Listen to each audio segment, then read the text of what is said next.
ഇന്ന് മൂകാംബികയിലെ ഞങ്ങളുടെ രണ്ടാം ദിവസമാണ്. രണ്ടാം ദിവസം ഞങ്ങൾ പ്ലാൻ ചെയ്തിരിക്കുന്നത് സർവജ്ഞപീഠം കാണാൻ പോവുക എന്നതാണ്. തലേ ദിവസം തന്നെ ഡിന്നർ കഴിച്ച് മടങ്ങുമ്പോൾ നെക്സ്റ്റ് ഡേ സർവജ്ഞപീഠം കയറാനുള്ള കാര്യങ്ങൾ ഞങ്ങൾ അന്വേഷിച്ചിരുന്നു. അത് പ്രകാരം രാവിലെ 5:30 തന്നെ ഞങ്ങൾ കുളിച്ച് റെഡിയായി ജീപ്പ് സ്റ്റാൻഡിലെത്തി. മാക്സിമം 8 പേർക്കാണ് ഒരു ജീപ്പിൽ ട്രക്കിങ്ങിന് പോകാനാവുക. 350 രൂപയായിരുന്നു ഒരാൾക്ക് പറഞ്ഞത്. ഞങ്ങളാകെ 5 പേരായിരുന്നു ജീപ്പിലുണ്ടായിരുന്നത്. അപ്പോൾ ഡ്രൈവർ പറഞ്ഞു 3 പേർക്ക് കൂടി വേണ്ടി നമുക്ക് കുറച്ച് നേരം വെയിറ്റ് ചെയ്യാം, അതല്ലെങ്കിൽ 3200 രൂപ തന്നാൽ മതി, 5 പേരും മാത്രമായിട്ട് ട്രെക്കിങ്ങിന് പോവാം. പിന്നെ ഞങ്ങൾ വെയിറ്റ് ചെയ്യാനൊന്നും നിന്നില്ല. 5:45 വണ്ടി എടുത്തു. സൂര്യൻ ഇത്ര നേരമായിട്ടും ഉദിച്ചിട്ടില്ല. രാവിലത്തെ ആ തണുപ്പും ചുറ്റുമുള്ള ഇരുട്ടും വളഞ്ഞും പുളഞ്ഞുള്ള റോഡും എല്ലാം കൂടെ യാത്രയുടെ ആദ്യം തന്നെ അടിപൊളിയായിരുന്നു. പ്രത്യേകിച്ചും എൻ്റെ അമ്മയ്ക്ക് ഇതൊരു ആദ്യ അനുഭവം തന്നെയായിരുന്നു. ചെവിയിലൂടെ കാറ്റ് കയറാതിരിക്കാൻ ഞാൻ ആദ്യം തന്നെ ഒരു ഷോള് കയ്യിൽ പിടിച്ചിരുന്നു. സത്യത്തിൽ ഷോളൊക്കെ പൊതിച്ച് ഒരു ഡാഡി ഗിരിജ ഗെറ്റപ്പിലായിരുന്നു ഞാൻ ജീപ്പിൽ ഇരുന്നിരുന്നത്. പിന്നെ കുറച്ചു ദൂരം പിന്നിട്ടപ്പോൾ നമ്മുടെ ഡ്രൈവർ ചേട്ടൻ ഒരിടത്ത് വണ്ടി നിർത്തി. പുള്ളി പറഞ്ഞു, ഇവിടുന്ന് വെള്ളമോ എന്തെങ്കിലും കഴിക്കാനോ വാങ്ങിച്ചോളൂ, ചായ വേണമെങ്കിൽ കുടിച്ചോളൂ, ഇനി അങ്ങോട്ട് പോയാൽ കടകളൊന്നും കാണാൻ കഴിയില്ല എന്ന്. ഞങ്ങൾ ഓൾറെഡി 2 ബോട്ടിൽ വെള്ളവും കുറച്ച് സ്നാക്സൊക്കെ എടുത്തിരുന്നു. പിന്നെ ചായ കുടിക്കാനൊന്നും തോന്നിയില്ല, കാരണം ഓഫ് റോഡൊക്കെ അല്ലേ.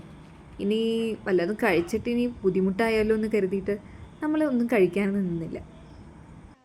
പിന്നെ വിചാരിച്ചു മുഴുവൻ ട്രെക്കിങ്ങും കഴിഞ്ഞ് സർവജ്ഞപീഠം കയറിയ ശേഷം എന്തെങ്കിലും കഴിക്കാമെന്ന്. അതുകൊണ്ട് അവിടെ നിന്നും ഒന്നും വാങ്ങിയില്ല. പിന്നെ ഞങ്ങൾ വണ്ടിയിൽ നിന്ന് പുറത്തിറങ്ങി ഫോട്ടോസും വീഡിയോസും എല്ലാം എടുത്തു. പുള്ളി അവിടെ നിന്നൊരു ചായയൊക്കെ കുടിക്കണ്ടായിരുന്നു. അവിടെ വണ്ടി നിർത്തിയ ശേഷം പിന്നീട് കയറിയപ്പം സോനുവിൻ്റെ കൂടെ ഫ്രണ്ട് സീറ്റിലേക്ക് ഒരാൾ കൂടി കയറി. അതാരുമല്ല, മഞ്ജു ചേച്ചി തന്നെയാണ്. ചേച്ചി പറഞ്ഞു ഒന്നുകൂടെ നന്നായി വീഡിയോ എടുക്കാൻ ഫ്രണ്ടിലിരിക്കുന്നതാണ് നല്ലതെന്ന്. ഇത് അവിടെയുള്ള ചെക്ക് പോസ്റ്റാണ്. ഇവിടെ 5 പേർക്കും കൂടെ 480 രൂപ കൊടുക്കേണ്ടി വന്നു. പിന്നെ ഡീറ്റെയിൽസ് എല്ലാം എഴുതി കൊടുത്തു. രാവിലെ ആയതുകൊണ്ടേ എഴുതാനൊക്കെ ചെറിയ ബുദ്ധിമുട്ടുണ്ടായിരുന്നു. കൈയൊക്കെ ആകെ മരവിച്ച പോലെ. പിന്നെ എങ്ങനെയൊക്കെയോ എഴുതി പൂർത്തിയാക്കി. സ്വന്തമായി സമ്പാദിക്കാൻ തുടങ്ങിയപ്പോൾ മുതലുള്ള ഒരാഗ്രഹമായിരുന്നു അമ്മയെ എവിടേക്കെങ്കിലും കൊണ്ടുപോകണം എന്നുള്ളത്. കുറേ പ്ലാൻ ചെയ്തിട്ടും നടക്കാതെ പോയ ഒരുപാട് ഫാമിലി ട്രിപ്പുകൾ എല്ലാവർക്കും പറയാനുണ്ടാകും അല്ലേ? മൂകാംബിക യാത്ര എന്നത് പ്ലാൻ ചെയ്തപ്പോൾ മുതൽ ഞാനും മഞ്ജു ചേച്ചി ഒരേ സ്വരത്തിൽ പറഞ്ഞ അഭിപ്രായമായിരുന്നു നമ്മുടെ അമ്മമാരെയും കൂടെ കൂട്ടുക എന്നത്. ക്ഷേത്ര ദർശനമായതുകൊണ്ട് തടസ്സം പറയാനും വഴിയില്ല. അങ്ങനെ ഒരു ഏപ്രിൽ മാസത്തിൽ ഫൈനലൈസ് ചെയ്ത കാര്യം അമ്മയെ അറിയിച്ചു. കേട്ട ഉടനെ അമ്മ എനിക്ക് ലീവ് കിട്ടുമോ നോക്കട്ടെ എന്നൊക്കെയാണ് പറഞ്ഞത്. പിന്നെ 1ഉം 2ഉം പറഞ്ഞ് വഴക്കായി, ഇമോഷണൽ ബ്ലാക്ക്മെയിലിംഗ് ആയി. അവസാനം അമ്പലത്തിക്കല്ലേ, എന്നാൽ ഞാനും വരാം എന്നായി അമ്മ. സത്യം പറഞ്ഞാൽ അത് മാത്രമല്ല കേട്ടോ കാരണം. അമ്മ ഇടയ്ക്കിടെ കാണാറുള്ള ഒരു സിനിമയാണ് അരവിന്ദൻ്റെ അതിഥികൾ. എപ്പോൾ കാണുമ്പോഴും പറയും മൂകാംബിക പോകണം, കുടജാദ്രി കയറണം എന്നൊക്കെ. അങ്ങനെ യാത്രയ്ക്ക് അമ്മയും ഓക്കെ പറഞ്ഞു. 2 പേരുടെയും അമ്മമാരുള്ളതുകൊണ്ട് യാത്രയിലുണ്ടായേക്കാവുന്ന അലച്ചിലുകൾ ഒഴിവാക്കാൻ ഞങ്ങൾ പ്രത്യേകം ശ്രദ്ധിച്ചിരുന്നു. ട്രെയിനിന് പോയാൽ സ്റ്റോപ്പ് ഇറങ്ങി വീണ്ടും 1 മണിക്കൂർ ബസ്സിൽ യാത്രയുണ്ട് കൊല്ലൂർക്ക്. അപ്പോൾ അതിലും ഭേദം ഡയറക്റ്റ് ഓപ്ഷൻസാണ്. അതുകൊണ്ട് ഞങ്ങൾ KSRTCയുടെ പാലക്കാട് ടു കൊല്ലൂർ മിന്നൽ ബസ് ബുക്ക് ചെയ്യാൻ തീരുമാനിച്ചു. തിരിച്ചു വരുന്നതും KSRTCയിൽ തന്നെയായിരുന്നു. ഇതിലൂടെ യാത്ര എളുപ്പമായി, അതോടൊപ്പം ചിലവും ചുരുങ്ങി. KSRTCയുടെ വെബ്സൈറ്റ് വഴി 5 പേർക്ക് പോകാനും വരാനുള്ള ടിക്കറ്റിന് ചിലവായത് ഏകദേശം 8000 രൂപയായിരുന്നു. കുറച്ചു ദൂരം പിന്നിട്ടപ്പോൾ ഒരുപാട് ജീപ്പുകൾ നിർത്തിയിട്ടിരിക്കുന്ന ഒരു സ്ഥലം കണ്ടു. അപ്പോഴാണ് മനസ്സിലായത് ഇനി അങ്ങോട്ട് ജീപ്പ് പോകില്ല, നടന്ന് കയറണം. ഇവിടെ നിന്നാണ് കുടജാദ്രിയിലേക്കുള്ള യഥാർത്ഥ ട്രെക്കിങ് സ്റ്റാർട്ട് ചെയ്യുന്നത്. ചുറ്റുമുണ്ടായിരുന്ന ഭംഗി എങ്ങനെ വർണ്ണിക്കണമെന്ന് എനിക്കറിയില്ല. ആകെ മഞ്ഞുമൂടിയിടം. ഇനി ഇതിലൂടെ വേണം നടന്ന് കയറാൻ. പോകുന്ന വഴിയിൽ അങ്ങിങ്ങായി ഒരുപാട് അമ്പലങ്ങൾ കണ്ടു. അവിടെ കയറി തൊഴുതു, അർച്ചനയ്ക്കും കൊടുത്തു. ട്രെക്കിങ് കഴിഞ്ഞ് തിരിച്ചു വരുന്ന സമയത്ത് പ്രസാദം തരുന്നാണ് പൂജാരി പറഞ്ഞത്. പിന്നെ ഓരോരുത്തരായി കുറേ ഫോട്ടോസ് എടുത്തു. മഞ്ജു ചേച്ചിയുടെ അമ്മ ആദ്യം തന്നെ ഒരു വടി സംഘടിപ്പിച്ചിട്ടുണ്ടായിരുന്നു. ട്രെക്കിങ് കഴിഞ്ഞ് വരുന്ന ആരോ ഒരാൾ താഴെ ഉപേക്ഷിച്ചത് അത് യഥാർത്ഥത്തിൽ പോകുന്ന യാത്രയ്ക്ക് ഒരുപാട് സഹായകമായിരുന്നു. പിന്നെ പതുക്കെ ഓരോരുത്തരായി നടക്കാൻ തുടങ്ങി. നടന്നുകൊണ്ട് വീഡിയോ എടുക്കാൻ ചെറിയൊരു ബുദ്ധിമുട്ടുണ്ടായിരുന്നു. അതുകൊണ്ട് വീഡിയോ എടുക്കുന്നത് ലാൻഡ്സ്കേപ്പിലാണോ പോർട്രേറ്റിലാണോ എന്നൊന്നും നോക്കിയത് പോലും ഇല്ല. പിന്നെ ഇതിലെ കുറച്ച് വീഡിയോസ് എടുത്തത് മഞ്ജു ചേച്ചിയാണ്. പോകുന്ന വഴികൾ പലതരത്തിലുള്ളതായിരുന്നു.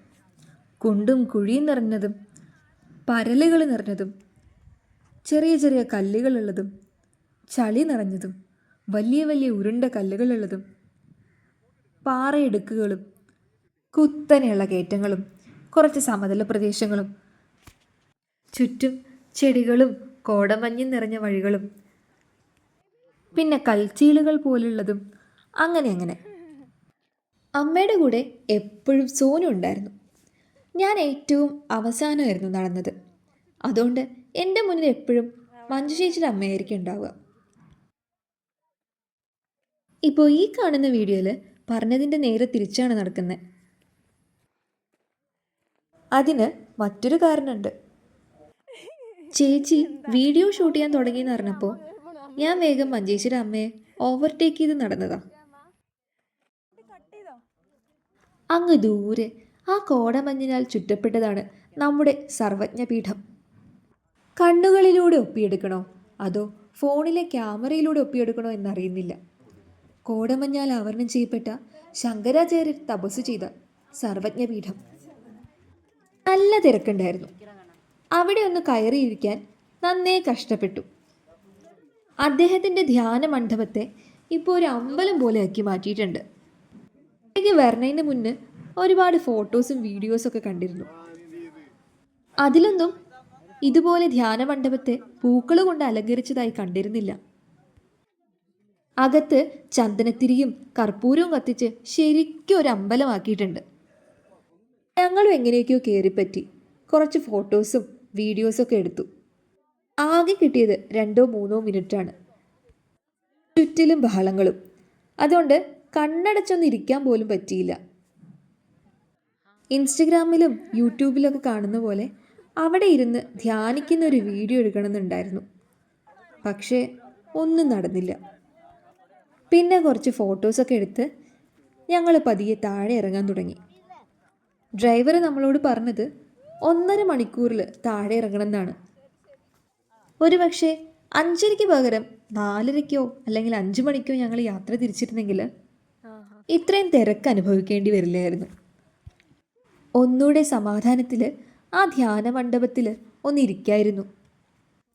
പിന്നെ വിചാരിച്ച പോലെ വീഡിയോസ് എടുക്കായിരുന്നു.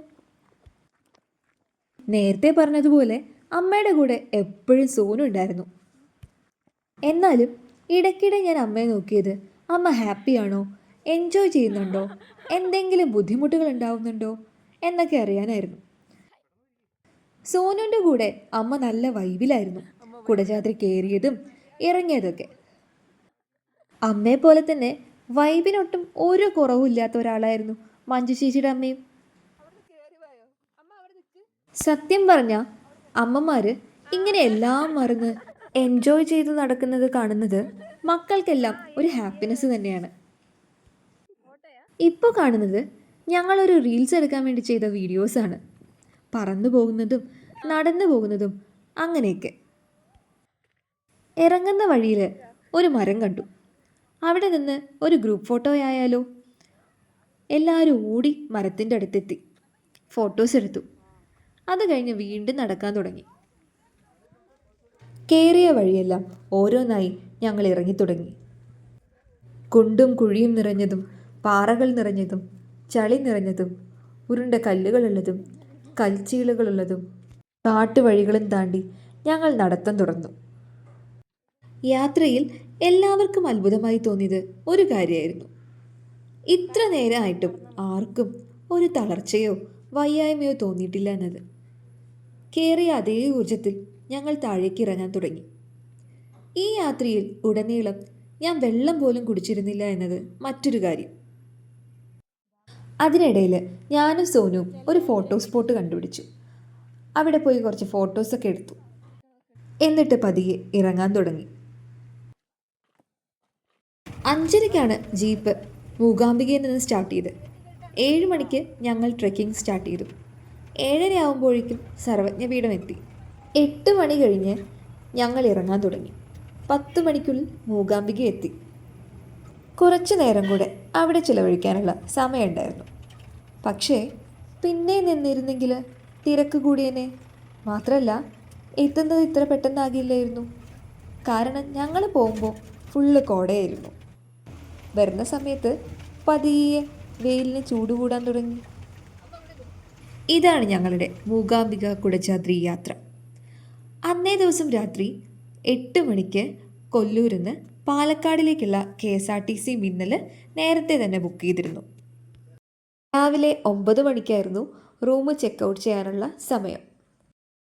രാത്രി 8 മണിക്കാണ് നമുക്ക് ബസ്സുള്ളത്.